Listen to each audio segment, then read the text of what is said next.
Hello, welcome to Common Censored. I'm Lee Camp, joined by Eleanor Goldfield. Hello.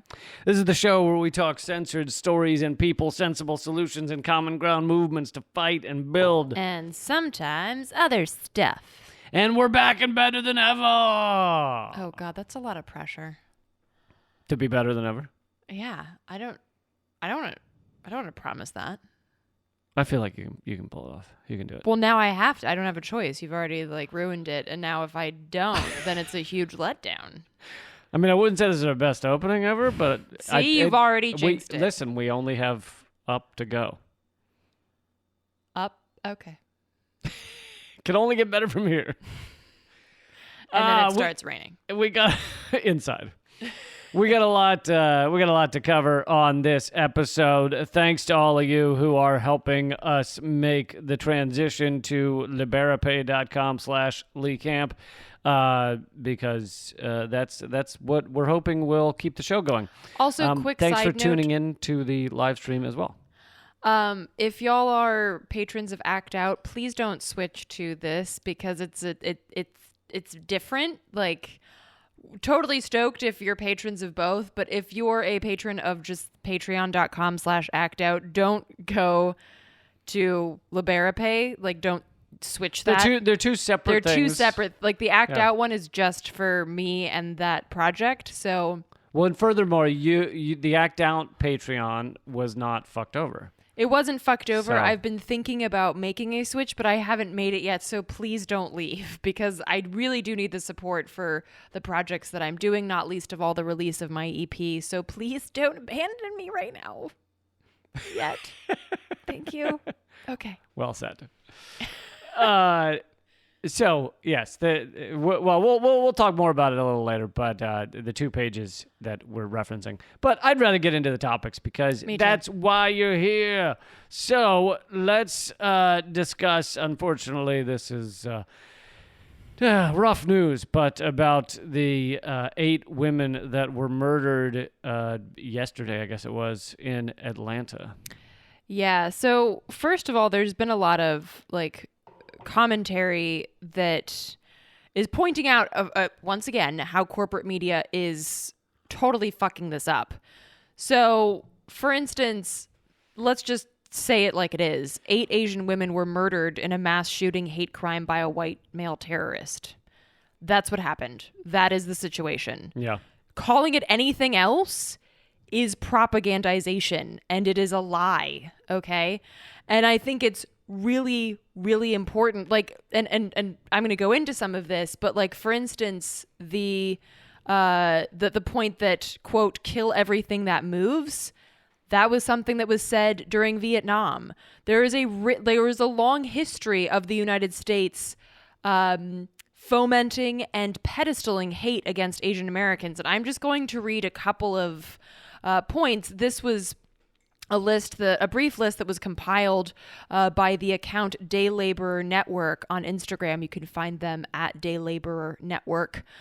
And they write, quote, anti-Asian racism is nothing new in this country and is in line with Jim Crow, Black Codes, anti-Mexican, and anti-Native American laws. For instance, the Foreign Miners Tax of 1850, the Anti-Coolie Act of 1862, the Page Act of 1875, the Story of Wong Kim Ark, Chinese Exclusion Act of 1882, the Scott Act of 1888, the Geary Act of 1892, Japanese and Korean Exclusion League of 1905, Gentleman's Agreement of 1907, which is a odd name for I hate Asian people. Quite the euphemism. Who could forget the Japanese internment camps, the Executive Order 9066. So this post that they've put up as well also has a lot of posters from these movements against Asian Americans. So, for instance, posters that say "No Chinese allowed," and then around the turn of the Second World War, a lot of anti-Japanese posters and things like that. So, First of all, it's so important that we place this in context, right? Treating it like it's this, oh my God, this is so un-American is very, very unhelpful because it extracts it from the historical reality where it actually sits, which is that this is America. This hatred is baked into the DNA of this country. And I find no joy in saying that, but it's important that we recognize what this country is. It is a white supremacist nation. And the terrorists that we breed are homebred. They are the white supremacists, that take on the tenets of this country. And another way that the mainstream media is fucking this up intentionally is they're acting like, and they've acted like this for months, they've been talking about how hate crimes against Asians are increasing, and they've been talking about how Trump is, hateful of Asians, very true, and how his blaming the blaming COVID-19 on China is creating hatred, also very true. And so they're covering all that, but they want to put it solely on Trump. And so not only is there a long history of this, so clearly it's not solely Trump, but on top of that, the mainstream media has been hammering away with this anti-China propaganda as long as Trump was in office. They were basically saying, oh, Trump's a racist against Asian. Also, China's fucked up, right? Like they were trying to have it both ways, as if it was just Trump saying it. I mean, their latest thing, which Biden is going along with, and Tony Blinken, as Secretary of State, is going along with, is this ridiculous declaration of China committing genocide against the Uyghurs, which I have covered several times, had noteworthy journalists on Moment of Clarity to talk about it on my live stream, and it's not. I'm not going to sit here and claim that Uyghurs that there's no racism against them in China. There very well may be, but that's completely different than a genocide against them. And these reports, most of them, almost all of them, are referencing this fucking maniac, Adrian Zenz, who's a evangelical who says Jews will be burned in a fiery furnace, from Germany, which we've covered on a previous episode. Anyway, the point is that they cover those reports as if they're true, as if they're gospel, and they create this hatred against China. And then when shit like this goes down, they go, Donald Trump. Right. And just from March 9th, there was a headline that read, Pentagon asked to double Pacific budget as top admiral says U.S. must prepare to fight China. And similarly in the Washington Post, there was a headline that read, China's rise is exactly the kind of threat NATO exists to stop. Fuck you. But this is the type of shit that, that creates the perfect breeding ground for this kind of hate. And actually, just recently, I saw that the sheriff's official who said that the Atlanta shooter had a, quote, bad day, shared an image of T-shirts that said, quote, COVID-19 imported virus from China on Facebook. So... yeah, of course. Yeah, he just had a bad day, but yeah, of course, those people deserve to die, right? Because they brought COVID here, or whatever the fuck this sheriff's deputy piece of shit. I mean, can we also discuss how the T-shirt's not really clever? Like, just get better. It's just bad. Get better bad comedy. Writing. Get better comedy writers. No, I agree. So it's just bad in many respects. But so there's. The questions of how did this happen is both ignorant of present day issues with like the present day hatred that's being spread against China in particular. But it's also ignorant of the history of this nation that has always hated and persecuted and oppressed Asian Americans. And there's a recent report by the organization Stop AAPI, which stands for Asian American Pacific Islander, Stop AAIP Hate, that says, quote, there have been nearly 3,800 reports of hate incidents targeting Asian Americans nationwide since last March. And they said that the shootings on Tuesday, quote, will only exacerbate the fear and pain that the Asian American community continues to endure, end quote. And they also shared again like some incidents. The one I'm reading from here comes from the the Instagram channel Diversify Your Narrative. And they shared, for instance, the Rock Springs Massacre of 1885, where 28 Chinese miners were slaughtered and 78 homes were burned. The Chinese Massacre of 1871, where one of the largest mass lynchings in American history took place, which murdered 17 Chinese men and boys. The Watsonville riots of 1930, where white farm workers beat Filipino field workers and left them for dead. So those are just a couple of examples. But again, like, we have to put this in the context of the present, which really shouldn't be that fucking difficult, but also the past, which a simple, like, Google search would show you a vast and horrific array of hate crimes and lynchings and massacres and oppression and exclusion of Asian Americans since they arrived. So this is nothing new. And I think it's really important that we place it in that context, because we have to understand the problem that we're facing in order to actually find a solution.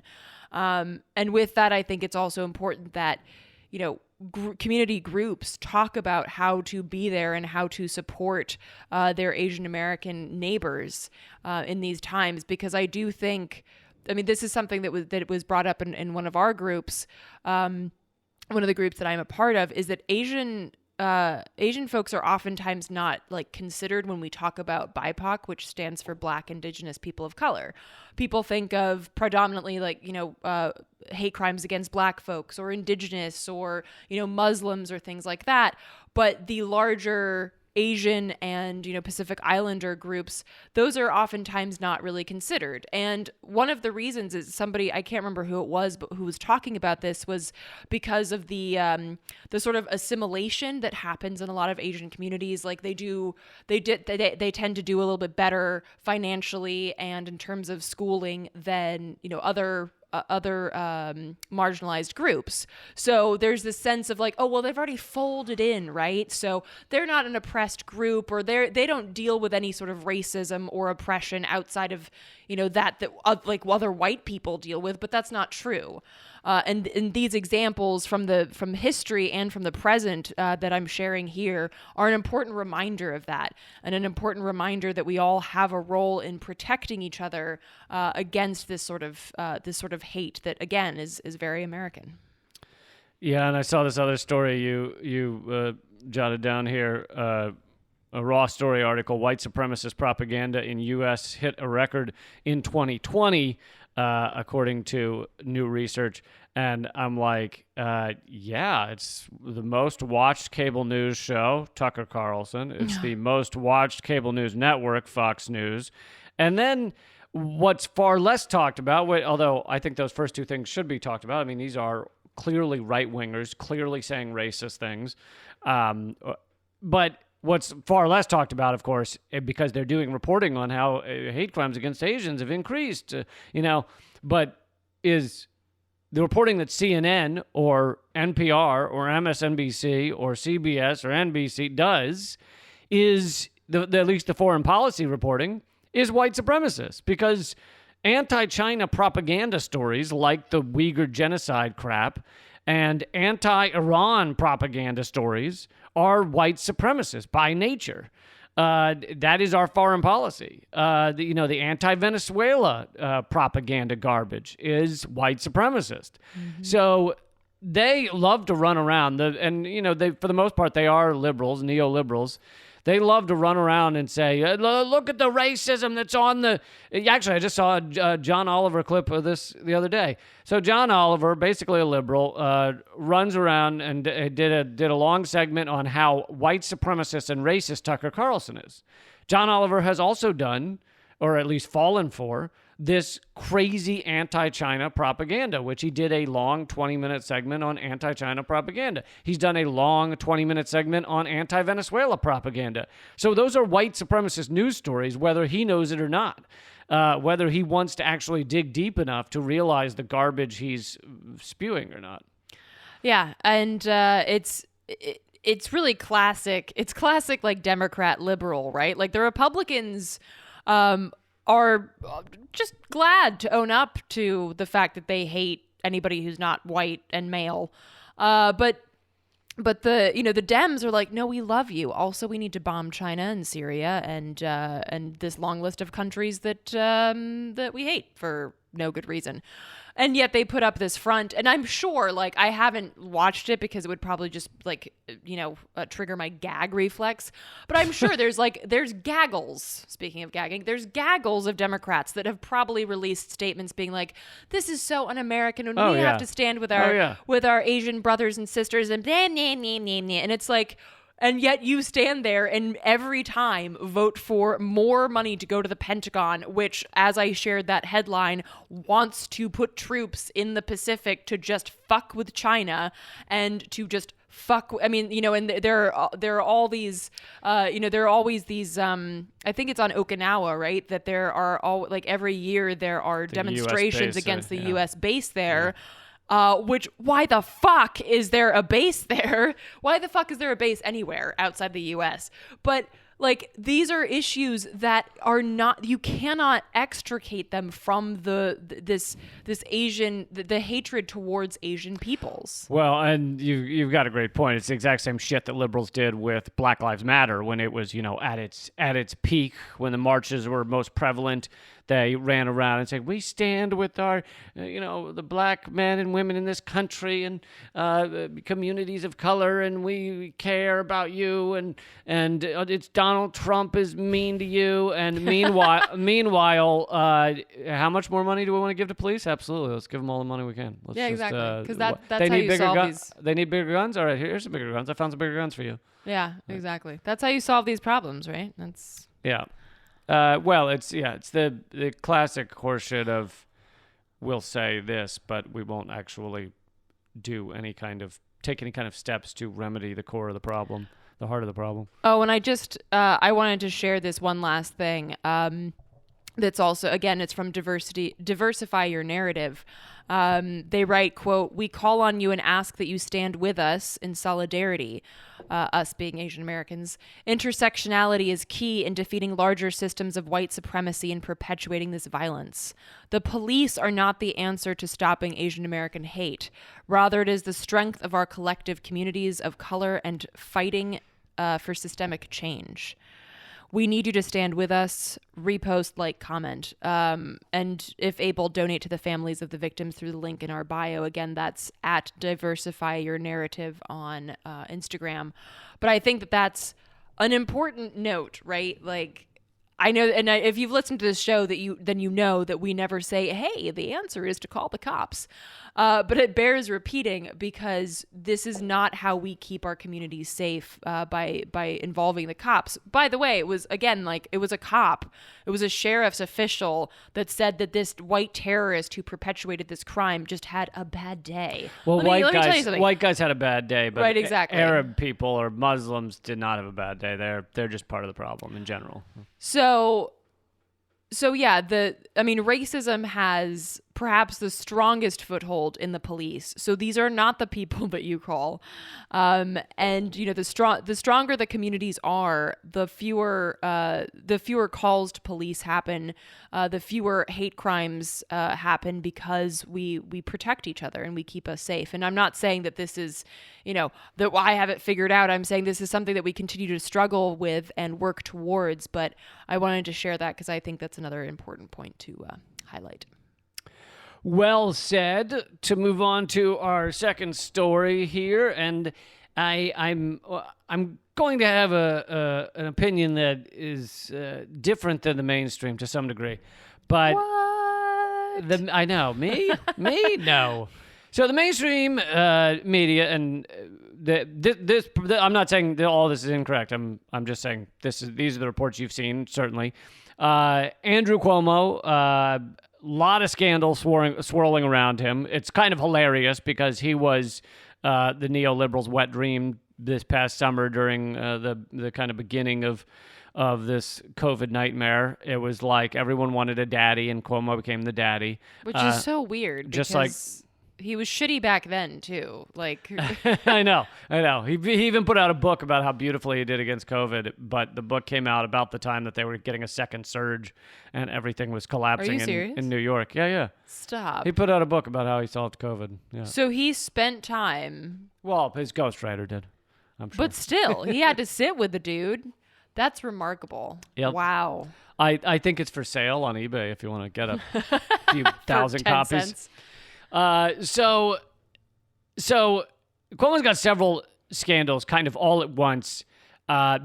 Basically, I think it was like a little scandal came out, and then that gave the okay for everybody to start telling the truth about who Andrew Cuomo is. So there's kind of the sexual harassment scandal, which I don't disagree with at all. It seems like he, at the very least, has been harassing several women. So I don't think that's been covered incorrectly for the most part. Can I just ask something? Yeah. Where did the, like, I've always wondered this actually, like, where did the, like, the hold on the neck thing become like, oh, this is an endearing thing that I do? Why is this something that guys speaking as a guy who, I don't think I really have sleazy thoughts, but I know what they are. I can relate to where the sleazy came from as a man.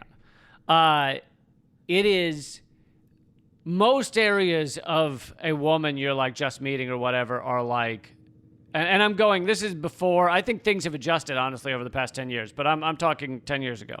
It's like most of touching a woman is off limits, except the arm, where guys would often kind of grab the like side of an arm or something, and, arms, hands, and then the main other area that is like often flesh exposed is the neck. And so these sleazeballs think this is basically the one place I can touch her skin and it doesn't count as sexual harassment. They can't touch you on the face. That'd be fucking weird.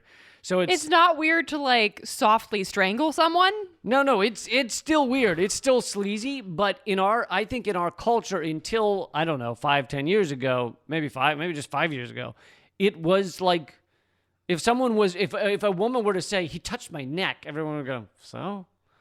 Now it's kind of adjusting to be like, that's not really okay. Yeah, I mean, I don't recall, maybe it's happened, but I don't recall a guy ever like grabbing my neck as a like.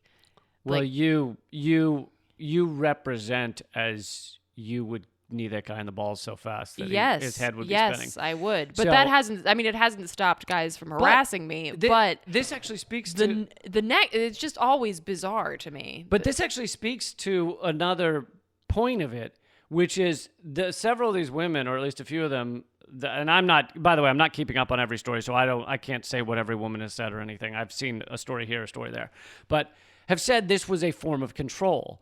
And this speaks to that because I think it probably happens more to women that these sleazeballs think they can easily control. And you don't come across as someone who's going to sit there and put up with this kind of garbage. Well, but I do buck against that argument because I think that... Uh-oh. Have I stepped in it? No. But the reason that I buck against that is because I feel like the way that you read it as someone who's not a sleazeball is not how sleazeballs read it. And as someone who has had men harass me, I mean, I don't present any differently to you than I did to them. But to them, it doesn't read that way. I just read as female, fair game, open season or whatever. So I think like that, and I'm not saying that there's not like a difference in how it reads. But you were saying you've never had a guy touch your neck. No, but I've had guys, like, I've had a guy throw me up against a wall and try to kiss me. So it's like, okay. There are, I think like at some point there's like, it doesn't matter whether you read as a strong woman or not, right? Like, I think it's like, it just doesn't, it really is like, if you see, it's to them, it's like if you see a deer and you're a hunter, like, no one's going to be like, oh, does that deer have a strong sense of self? Like, no, I see a deer, I'm going to fucking shoot it. Like, that's how it reads to these assholes. Sense of self. So, like, I will push back on that one a little bit, but it's just always, I've never understood the drive to, like, grab some. It just feels so creepy to me. I don't disagree. Like, in me, even as a queer woman, like, I have never, when I've been, with a woman, I've never had this urge to, like, grab her neck. It's just fucking weird. I will. So I don't have. I'm kind of just throwing things out there because I don't have my thoughts, like, laid out for this, but I certainly have been on the, because you and I do, live shows before the pandemic, and, we've done a countless number of shows, some together, but most of them not. And after my shows, I have definitely been on the receiving end of fans, I guess mostly female, but not exclusively female. But, they'll say, "Can I give you a hug?" Which I say yes. But then they can go too far with the hug. Like, they won't let go, or, like, you can feel their hands rubbing your back or something. And for me, it's like, I'm like, ugh, I don't like that. But I don't, because I think because of the different dynamic between men and women, and power dynamic and the patriarchy and everything, I just think of it as like, eh. Whereas I could see a woman, and it would vary woman to woman, being like, I feel like I was just, violated. Kind of violated, yeah. But I mean, I will say, like, I think you are well within your rights to be like, okay, of course, of course. But I often put my hands behind my back while I keep talking to people, like, subconsciously, because they'll keep grabbing your hand over and over again. Yeah, they're the hand grabbers. Yeah. But that's kind of a side point. Yeah, no, but it's yeah, that was me going off on a tangent just with the. Anyway, so sorry. That's okay. So there's a sexual harassment scandal. I don't think anyone has claimed sexual assault, although maybe they are. I don't know. But anyway, so there's that scandal. Then there's the scandal number 2, which is that his aide apparently was calling, Larry Schwartz was calling county executives in recent weeks to gauge their support for Cuomo, and that they're saying that was influencing the amount of vaccine distribution they were getting, or how early. How do you measure that? How do you measure loyalty? You like how many hand jobs? You call them and you say, listen, Cuomo's Yorkshire Terrier took a giant dump on his lawn. I know you live an hour away, but we need you to come here and pick this up. And you see if they do it. But apparently, he claims this is not true, but there are multiple people saying this, that he was calling measuring loyalty in this tough time for Cuomo and then basically holding vaccine distribution over them. Okay, so those first 2 scandals, pretty horrible. Without exception, the holding loyalty over someone's head for vaccine is like fucking the bottom of the bottom. Sexual harassment is horrible. The third one, which I read this article in New York Magazine, or most of it, and they started the article with this, and they made it out to be like, oh my God, Cuomo's worse than anyone could imagine. He had this person who was getting promoted in his office to like top something, secretary or something, and he had some party at his house, and he quote unquote hazed her by doing a roast, but like a PowerPoint presentation, and he would ask her in the middle of everyone to name high-level political people in New York State, and she didn't know any of them, and so he would laugh and laugh and laugh, and everybody would laugh at how she didn't know the answers. And so he's finding it funny, and the staff is probably laughing because they figure if they don't laugh, then they're in trouble. They're fired. Now, this is classic bully, bully garbage, boss bully garbage, all that stuff. But what I think they're missing is that in our capitalist system of you have to beat the fuck out of everyone else to get to the top, that is why Cuomo's in that position in the first place. I'm not saying this is a good thing. I'm saying they're not analyzing the system that has rewarded this behavior for fucking generations. Right. Like,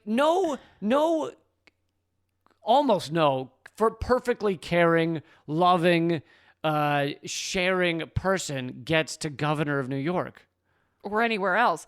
Well, and this is bizarre because, and it's not like we shouldn't highlight that he's interpersonally a dick wrinkle. I think that that's worth highlighting, but it's not like that is A, shocking, and B, like the most egregious thing that he's done. So the other thing is, like, what about Steve Jobs? Steve Jobs was horrible to the people that worked for him. A few years ago, or like I guess it was the 2016 election, there was some story that came out or audio that came out of Hillary Clinton like yelling at a staffer or just being horrible. She's apparently awful. And then it turned into like the white feminists, like, just came out of fucking nowhere, Jack in the Box, like, that's just because she's a strong woman. And it's like, no, strong women are actually the opposite of horrific human beings for no fucking reason than to gain power in a capitalist, colonialist, imperialist system. But okay, whatever.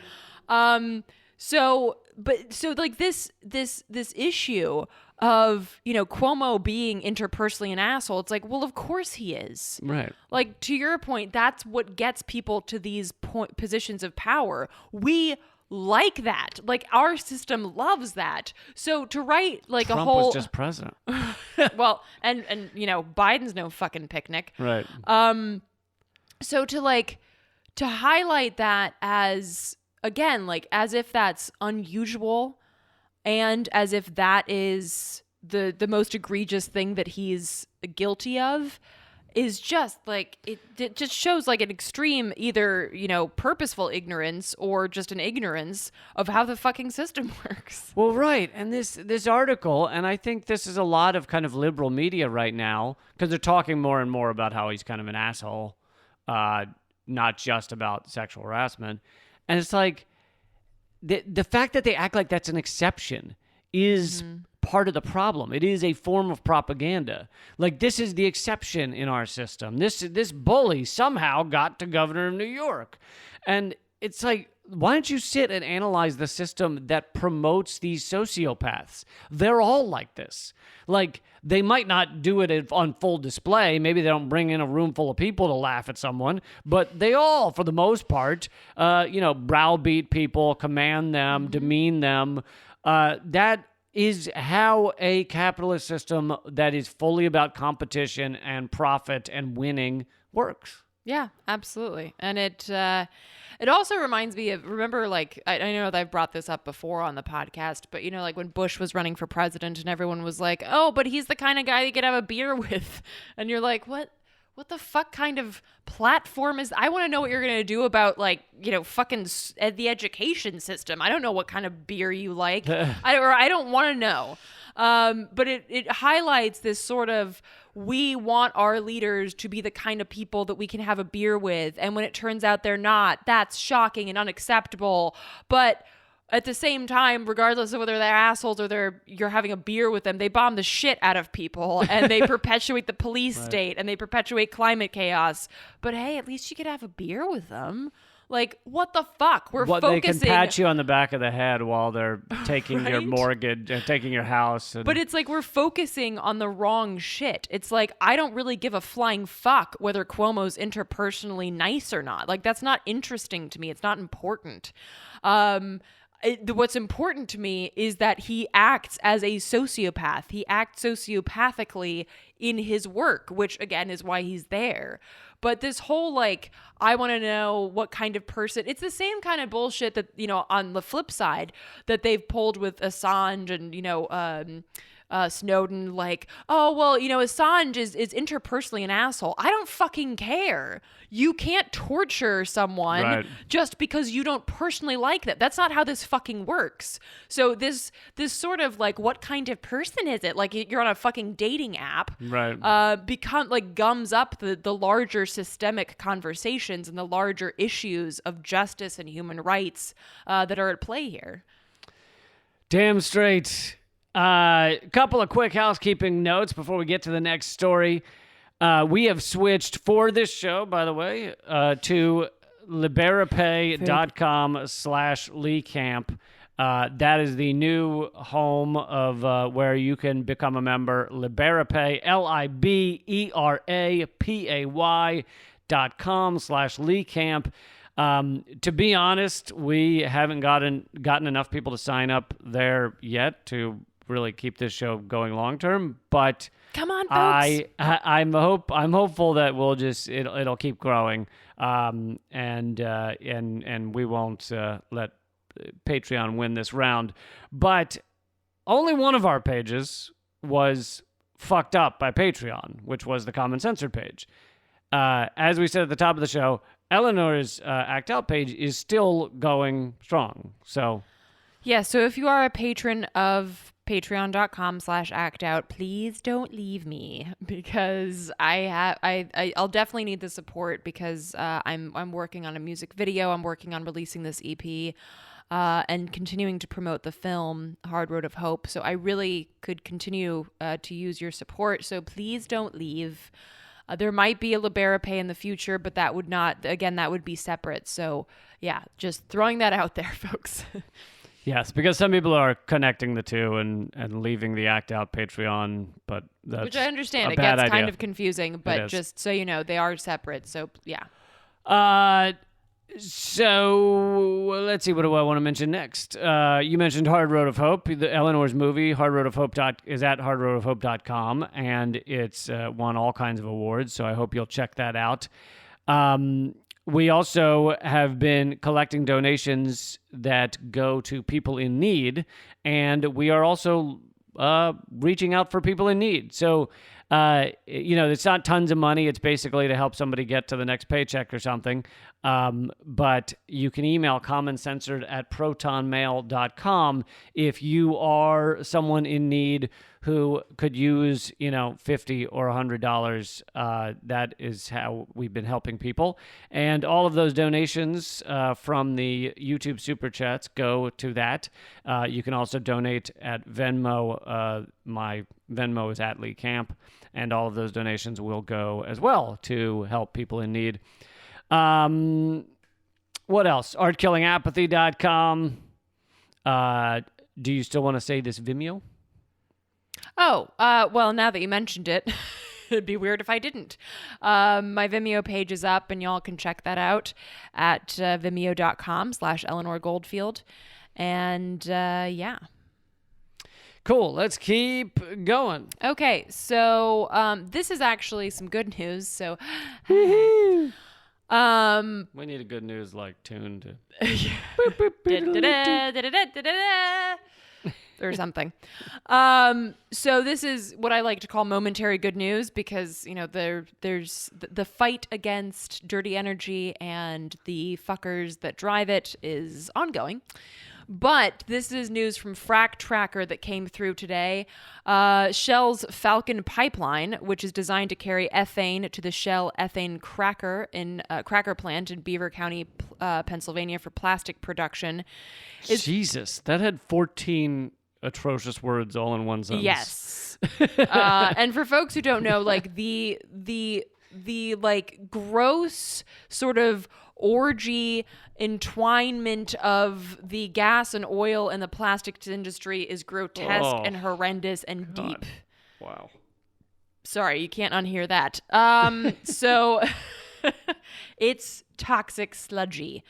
So anyway, this pipeline is at the center of a major investigation into possible non-compliance with construction and public safety requirements, and failing to report drilling mud spills. according to documents obtained from the Pennsylvania DEP by Frack Tracker Alliance. These investigations, which are yet to be released, also uncovered instances of alleged data falsification in construction reports. No. And Shell Pipeline Company firing employees in retaliation for speaking up about these issues. Well, Wait, so I never. are you saying Shell executives are also dicks? I thought it was just Cuomo. Look, I know it's shocking. Everyone take a moment if you need it. But yeah, it turns out that Shell, the higher ups at Shell, are complete ass dicks and really only care about profit. So that's surprising. I mean, I'm shocked.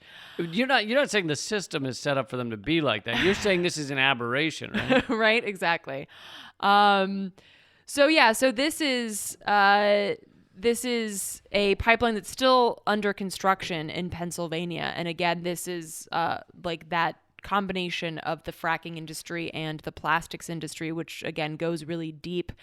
But these investigations, what they show is just another example of the abhorrent and horrifying risks that are brought on by the onslaught of pipeline construction in this area in the Ohio River Valley because of the fracking boom. And they also reveal, once again, the failure of public agencies to protect the planet and the people. And, the federal agency that oversees pipeline safety did not respond to serious accusations brought to its attention by people in the by whistleblowers. So it's not like there was just some rogue neighbor, which, by the way, should also be listened to. But it's not like it was even just some neighbor in Pennsylvania that was like, hey, I don't like this. It was like people at Shell that were like, dude, we are fucking things up royally. We're like spilling shit all over the place. The pipeline's not being constructed properly. We're just fucking up all over the place. And, the public agencies were like, do. I think everything looks great, y'all. I think it looks great. Carry on as you were. Because they've been captured. Absolutely. So yeah, I think like this comes at a really like important time when, like, as more and more information is coming out about how plastic and the oil and gas industry are all intertwined, right? Like, I think a lot of times in the past, people have thought of like the plastics industry as something separate, but there really is like that integration is very, very like deep there's a lot of integration there is what I'm trying to say. So, and it makes sense that there would be, not just because plastics are made out of oil, but it makes sense that there would be, because when you are a large corporate entity and you have this much power over our government, then you will have power over other, limbs of an industry. They can force governments, state governments, federal government, to do what they want in terms of the plastic industry, just like they could for the oil industry. So it makes sense that they would use that power to exploit, whatever they need to in order to dominate the plastics industry. This is the gravity of capitalism. It's towards these monstrosities that own tons of things. I mean, some of these brands like Johnson & Johnson and stuff, they own just an endless list. Coke Industries owns, like, if you read the list of things that Coke Industries owns, it's like fucking crazy, and you don't even know you're supporting the Koch brothers. Right. And it makes sense because they become incredibly powerful. They have billions of dollars sitting around in surplus. And so what do? They buy up a bunch of businesses. They use their power to pressure lawmakers to do what they want with those brands. And it all just grows from there. So it becomes a giant monster. Yeah, absolutely. And if folks want to read more about this Frack Tracker, not Dracker. Well, and then there's an ethane cracker. The Shell ethane cracker. Is there a cracker tracker? Is there a cracker fracker tracker? Cracker tracker is what it's called when you follow a white guy around. I'm sorry, I couldn't help it. So yeah, Frack Tracker has done a phenomenal job. And by the way, they're just awesome in general. So I definitely recommend checking out their report on this. You can check it out at fracktracker.org. that it's got, like how these pipeline workers were speaking out and then were completely ignored by PHMSA, which is the federal agency that regulates pipeline operation. They were just like, don't care. The horizontal directional drilling, or HDD, that caused extreme fluid losses, which is just about as sexy as it sounds. Like it's like anal leakage, not good. Not indicative of a healthy working system. And they even have, a map of like where these incidents happened, and just basically like a really powerful and important report that shows how fucked this is. And I think if you all do check it out, just know that this is one of like thousands. And because I think sometimes it can feel like, oh, I heard about this pipeline leak, like that sucks for that pipeline. But this happens to every single pipeline. Right. There's no such thing as a pipeline that works as it should. Like, they all fuck up. They all leak. They all, like burn gases, and they all are incredibly destructive, even if they are working, quote unquote. So I think it's super important to recognize like how horrific this is and how important it is that we work to stop these projects from going through. And by the way, this 98-mile pipeline, the Falcon pipeline, is not constructed yet. It's not done yet. So there's still a chance to kill it.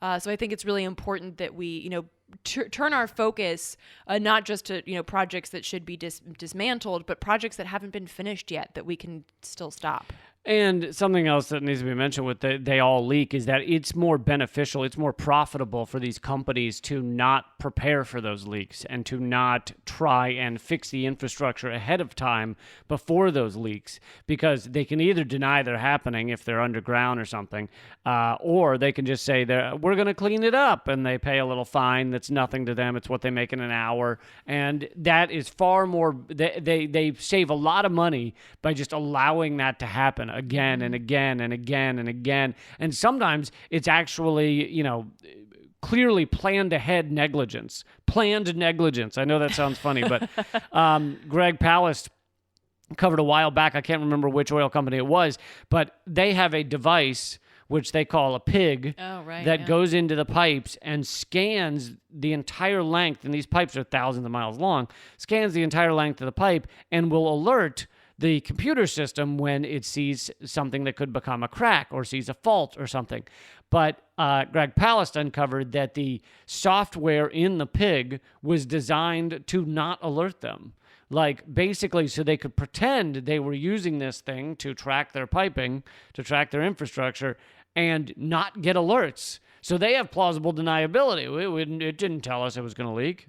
Well, and this is also what happens when agencies that are tasked with, overseeing this shit say to these companies, you know what? You guys oversee yourselves. We trust you. We trust that you'll do a good job. And so then these companies are just left to be like, well, I guess we're babysitting ourselves. So, no, our little piglet didn't find anything. We're all good. And then the agency's like, okay, we trust you. Let's go have a beer together. Like, this is how that works. Like, they just trust them. And then, as we see here with this story, even when somebody comes to them and says like, dude, we are doing this, is fucked. The agencies, in this case, PHMSA is like, I'm sorry, I don't, So it's like, it is so hard. Like, and this is, again, like, this is a common story in Pennsylvania and West Virginia and Virginia and like all of these places. When you go to the agencies, when you go to the politicians, they're like, oh yeah, that's a bummer that your well is poisoned now and your child died from liver failure. But I'll tell you what, those jobs sure are great, aren't they? Those 15 jobs that we got because of that pipeline. I bet you're thankful for those, aren't you? So this is how like captured agencies. Oops, sorry, it's 5 jobs now. Captured agency, captured politicians. That's how they work. And actually, you know what? I'm not even going to use the word captured because it makes it sound like they're there against their will or something. Like they are, what's a good word? What's a good alternative? Like they're. Well, it means captured as in as in the industry has put their people into those agencies, so the agencies are no longer actually regulating them. I mean, but right. I'm still anyway, looking for a different word. If anybody has a different word, let us know. We'll find another word for it. I was going to say sociopathic, but I feel like I've overused that word this episode, so I'm looking for a different one. I'm in the market for a new word. Okay. We'll get there. Okay. In these last few minutes, let's talk about how Bill Gates is buying up America. Well, so this is, I know that Bill Gates is like everyone's favorite conspiracy theory, and this is not that. No, this is not the main conspiracy theory. Well, this is not part like of it. Bill Gates is like injecting you with like, computer chips or something like that. That's not what this is. I mean, he does. We've actually covered on the show. He does do some shady vaccine shit, but I don't think he's injecting you with microchips. But anyway, microchips. That's what it's called. Thank you. Let's go into. Makes it sound like you're a little older than you look. Let's go into how he's buying up America. Day. The United States of America, it now says underneath, wholly owned subsidiary of Bill Gates. Many restrictions apply. So Bill Gates owns 242,000 acres across the U.S. 242,000 acres. He is the largest the largest farmland owner in the United States. Now that area is an area of land that's larger than Bahrain or Singapore. Singapore. Man, I went to Singapore one time and I saw the dancing lady there. They were excellent down there in Singapore. Jesus. I can't. You know what? It's been a long. Okay. You know what? Never mind. Okay. 242,000 acres is an area of land larger than Bahrain that other place that I mentioned. It's even funnier because you pronounce Bahrain perfectly. I know. But that's the problem. I was like stoked that I said Bahrain correctly, and then I fell over myself in Singapore. Okay, so this is Barbados. Barbados. So Christine Nobis, who's the founder of the Indigenous-led Great Plains Action Society, points out that this speaks to the, quote, manifest destiny mentality that has to be challenged in the political fight around climate change. And Gates' land holdings, Nobis notes, are intrinsically linked to climate change because agriculture is a leading source of carbon emissions. And Nobis has proposed, along with some of her of her colleagues, that Gates give away farmland as an act of reparations to Indigenous peoples and to ensure that the acres are put into sustainable food production. And this is part of the push for land back, which is really talking about bringing the land back to the stewards who kept it healthy for time immemorial, and why it's so important, not just for sustainability, to bring the land back to this kind of to this like indigenous way of doing things, where you have crop rotations and you replenish the nutrients in the soil, and that's vital because if you just look at history, for instance, like the Dust Bowl in the 1920s, that was because the entire topsoil of the farmland in the United States was just decimated because it had been farmed incorrectly and over-farmed. Mm-hmm. And so the only way to address that is to farm sustainably, and you don't do that by mass producing farmland, or not mass producing, but like mass, well, I guess you're producing it because you're putting into production this kind of monoculture farming, this sort of, GMO style farming, as opposed to doing small scale, like more autonomous farmland that can really like get back to the indigenous plants that are native to that area. So for instance, across 242,000 acres, you've got a lot of different plants that are native to those areas. And if you just plant corn or just plant fucking whatever, right, then you're not going to be working in sync with that ecosystem, which is then in turn destructive to that ecosystem and all the parts of that ecosystem, including humans. So this, like, the fact that he owns this much land is disgusting, not only from like a capitalist perspective, the idea that one person can own this much land, right? But also just from a sustainability and a livable future perspective. Well, yeah. So to talk about the other perspective, the fact that no one person should be able to quote unquote own all this land, it really is horrific. I mean, it's just a disgusting, I don't know, travesty of what humans should be on this planet. To act like because this guy happened to win at capitalism, by stealing his program and whatever, selling it to someone, and then taking advantage of workers, and then taking advantage of workers, and then stealing the ideas of Apple, to for his interface and everything else. He won at capitalism in that way. And now he has the ability to buy hundreds of thousands of acres of land without it really impacting his net worth much at all. I mean, he's bought that much and it hasn't dented him because it is utterly and incredibly ridiculous. And so he's the number one farmland owner. The number one owner of just land in general, I can't remember his name, but it's another corporate titan. And then the number two owner of land in general across America is Ted Turner, the founder of CNN. And he owns more than a Delaware's worth of land across the United States, which means the number one landowner owns more than that. And, it just gets into so many questions of like, so what if these billionaires all decided to do this? How much of America would we allow 7 guys to own? What if they end up owning 50% of 75% of America? Yep. I mean, it's all garbage. It's idiocy, lunacy.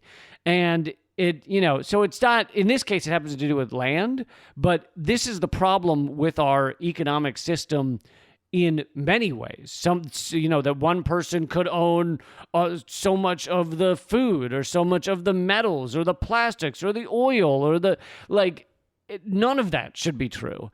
And instead it's like a brain virus, unfettered capitalism is. And so the idea that this is normal or okay has so infected the brains of most Americans that not only do you have most Americans going, yeah, well, he's rich, he can do that, and shrugging it off, but then you have, of course, mainstream media and stuff like that acting like, well, it's great, Bill Gates, good guy, he owns a bunch of land, he's probably doing good stuff with it.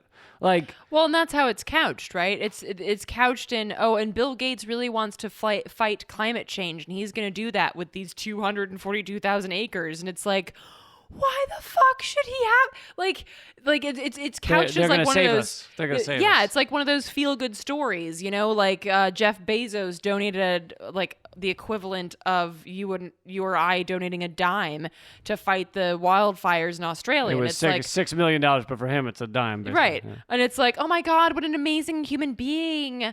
Wouldn't it be great if we could all do that? And it's like, yeah, we could if he would just fucking stop being such a hoarding piece of shit sociopath. But it's like, this is, it's couched as, it's a good thing that they own this much. They did the same with Ted Turner, by the way. The article that I read was about how he was taking care of the land so wonderfully, and it's because he cares about land. Right. These are our saviors. These are our white saviors. They're gonna fix everything. Yeah. They're not the cause of the problem. They're the cause of the solution. They're the cause of the solution. I learned that down in Singapore. Okay. You cannot turn that around on me.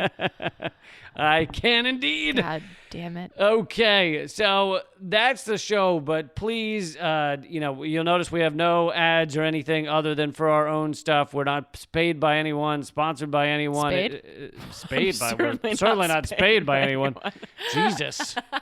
That would be awful. So it really just comes down to you guys, and the new page is Liberapay, kind of like liberate, but LIBERAPAY.com/Lee Camp, and please join up at just $1 or $2 a week or something like that, or more. Or if you have more, throw it in. We are doing the live streams most weekends. It's not necessarily every weekend, but almost every weekend. And that's at youtube.com/momentofclarity. Eleanor's movie is at hardroadofhope.com. And if you like this podcast, you would like our other podcasts. You could probably listen to a new one every day of at least every weekday. So we have Common Censor. That's this one. Eleanor has Act Out, the podcast. She also co-hosts with Carla Bergman the podcast Silver Threads. I co-host Government Secrets. You can look that one up. It's called Government Secrets with Graham Elwood. And then basically the Redacted Tonight podcast, but it also has all of my Moment of Clarity interviews and everything like that. It's called Moment of Clarity. So if you look up that one, you'll get all of that. And anyway, if you like this podcast, you'll like those podcasts. So look them all up, and thanks a lot. And happy listening. And until next time, act out. Keep fighting.